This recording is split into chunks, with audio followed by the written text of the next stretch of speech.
nezuro takavanzwa vachiti encourage, so we are looking forward titinzwe kuti nhasi vanenge vachidonhedza nugget yekuti chii.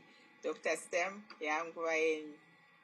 Mazvita mama makondi tinotenda maneri kwamuri mese, all protocols observed.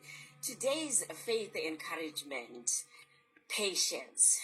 Ndatiti mbotaura nenyaya yepatience patiri kusvika mugore ra2025 gore rino iri. Ine hangu pane vanoverenga mabhuku kana vanombondinzwa ndichitaura, patience, kumirira, has been one of the most difficult things that I've had to do muupenyu pane zvese zvandinoita muupenyu. So I know kuti patakatarisira chinangwa chedu chegore rino iri chatiri kunzi, as we prepare to grow and go, remaining joyful, patient, and faithful. Patience is being still, remaining faithful. Being patient, zvinoreva kuziva kuti our steps are ordered, our lives are ordered, our days are ordered. Vadikani, 2025 rino rakanyorwa kare. Harina kudzimwa zvinosiitaurwa nesong yekuti rakanyorwa rikadzimwa, hazvina kudzimwa. 2025 mazuva enyu akatonyorwa kare. Zvichaitika pagore rino iri zvakatonyorwa kare. Vazhinji vakange vaine tariro yekunge vari pano pamabvira pamwe nesu pazuva ranhasi, asi havana kukwanisa kunge vari pano. Patience inotiyeuchidza kuti nguva yakaita seino, we should not take it for granted. Nguva yatinayo pazuva retone pamazuva a2025, we should not take that for granted. Saka ngatidanane vadikani. Ngatitendei zuva nezuva vadikani. Ngatitendei mhuri dzatinadzo. Upenyu watinawo. Utano watinawo.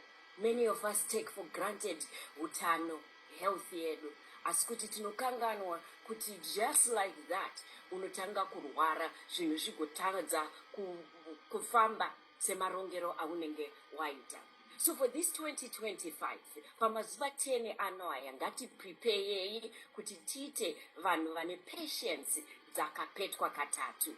May we develop the patience to be still, the patience to receive what it is zvatati isusu zvakatonyorwa kare. Ngatitendei tichikumbira kuti Ishe vatiratidze nzira dzatinofanirwa kufamba nadzo. Musanetseke zvenyu kana musingazivi nzira yacho, nekuti pa 10 days apa takatogadzirirwa vadikani. Mutauri wega whether ari kuita announcement yema-events ari pano, whether ari kutaura nemharidzo yezvichaitika pano, vari kutipa direction yekuti tiite patience uye tifambe nemazvo.